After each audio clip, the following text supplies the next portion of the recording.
Hey everybody, welcome back to the channel. First off, thanks for all the support on the videos lately. You've been doing really well. I can tell you guys are very excited about the season, almost as excited as I am.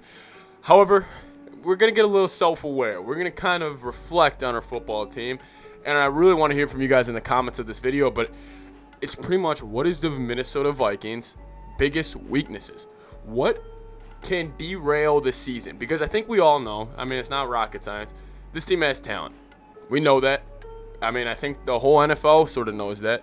The Minnesota Vikings has talent, but there's something holding them back where the national media won't kind of get a hang of them or won't kind of get a hold of them and be like, hey, watch out for the Vikings, because there's not even that in the kind of NFL media world. You know, when they talk about dark horses, they talk about the Chargers, they talk about the Cowboys, they talk about these teams, even like the Saints I hear get thrown around as like a dark horse.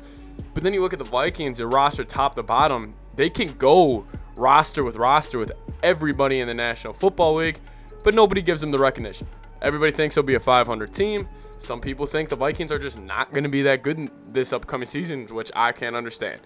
So, being a little self-aware in this video, I think the number one thing that could derail the Vikings season or kind of be something that really hinders it is a combination of two things. The interior offensive line play and the Kirk Cousins' lack of mobility. That's kind of been the formula against the Vikings. You know, if I was a defensive coordinator, I would take my two DNs. I would put them right at the guards. I don't know if you guys remember, but when the Vikings played the Saints back in the playoff game, when Cousins had his big moment, his kind of shining moment where Rudolph had the touchdown, overtime, we all remember it. Mike Zimmer, what was a huge factor in that game, was he took Everson Griffin and he took Danielle Hunter and he put them at the defensive tackles on pass rushing downs. This was something the Saints have never seen the entire season. You know, some teams will throw a DN at D tackle just to try to get an extra pass rush, but they would never take their main guys and put them on the inside like the Vikings did, and it worked numbers. It worked wonders with them because they knew Drew Brees, getting a little older, he's not as mobile, pressure comes up from the middle, it's it's more challenging for him to kind of move around. So, could the Vikings, like if other teams are scouting them with how weak their guard play has been, especially in past years and in preseason, that's a way where the Vikings could seriously numb themselves on offense and kind of just completely restrict themselves. And the reason why I'm so adamant about this, because they got so much talent on offense. Irv Smith, I mean, we talk about it. KJ Osborne, Justin Jefferson, Adam Thielen. We talk about all these great Vikings weapons they have. I didn't even mention Dalvin Cook or Madison right there. It's just the one thing that could kind of make all those skill players we have not matter is 2D tackles dominating.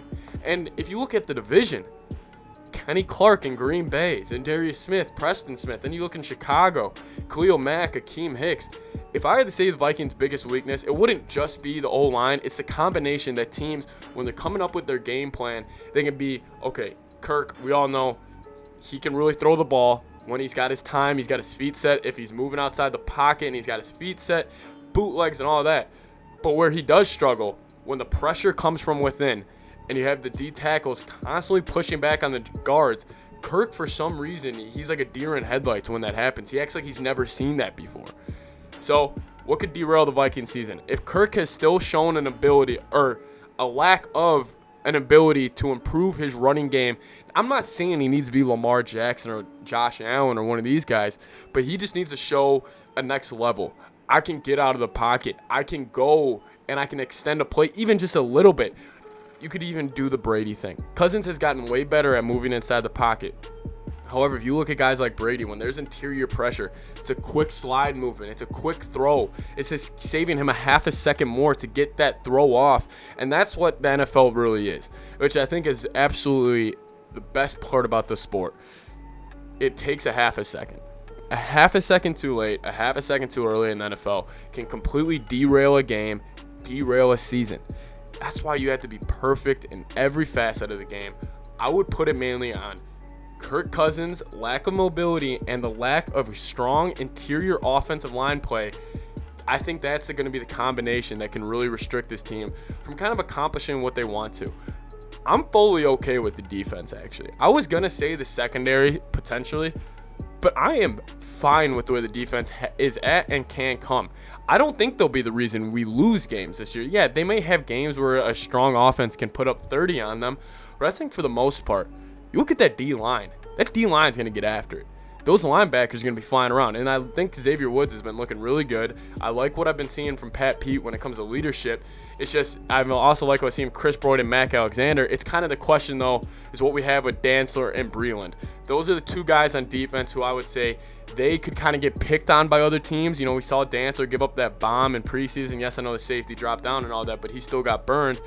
Breland and Dantzler are the two guys. If they come to their own, I got no problem with defense, but the number one weakness for the Vikings, interior offensive linemen with the combination of Kirk Cousins.